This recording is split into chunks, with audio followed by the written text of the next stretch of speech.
நண்பர்கள் அனைவருக்கும் வணக்கம். இது சாரு டிடிஎஸ், நான் திரு. நண்பர்களே, இந்த ஆம்பிளிஃபையர் பார்த்தீங்கன்னா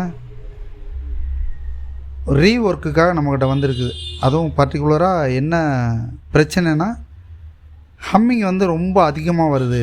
செட்டை ஆன் பண்ணி கொஞ்சமாக வால்யூம் தூக்குனாவே ஹம்மிங் வருது அப்படின்னு சொன்னாங்க. அதை நம்ம என்னென்னு பார்க்கும் பொழுது பார்த்திங்கன்னா, உள்ளுக்குள்ளே சும்மா கொஞ்சம் வால்யூமை ரைஸ் பண்ணவே ஸ்பீக்கரில் ஹம்மிங்கை விட ஒரு மாதிரி இறைச்சலான ஒரு ஆடியோ அவுட்புட்டு தான் இருந்துச்சு. இது பெரும்பாலும் டெக்னீஷியன்ஸ் அதிகமாக சந்திக்கக்கூடிய ஒரு பிரச்சனை தான். ஒரு சிலர் இதை அனாயாசமாக கையாளுவாங்க, ஒரு சிலருக்கு கொஞ்சம் சிரமமாக இருக்கும். அவங்கவுங்க ஆடியோ பார்க்குற பார்வையில் இந்த பிரச்சனையை சரி பண்ணிட முடியும் அப்படிங்கிறது என்னோட கருத்து.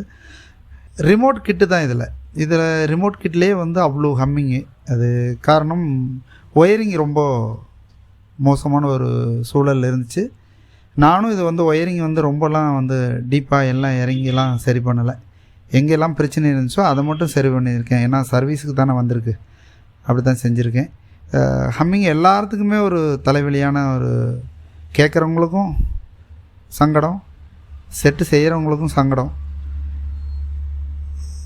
நண்பர்கள், வாடிக்கையாளர்கள் இந்த மாதிரி ஹம்மிங் பிரச்சனையோ அல்லது ஆம்பிளிஃபையர் ரீஒர்க் செய்ய வேண்டியது, இந்த மாதிரி வேலைகள் இருந்தால் தாராளமாக நம்மளை அணுகலாம்.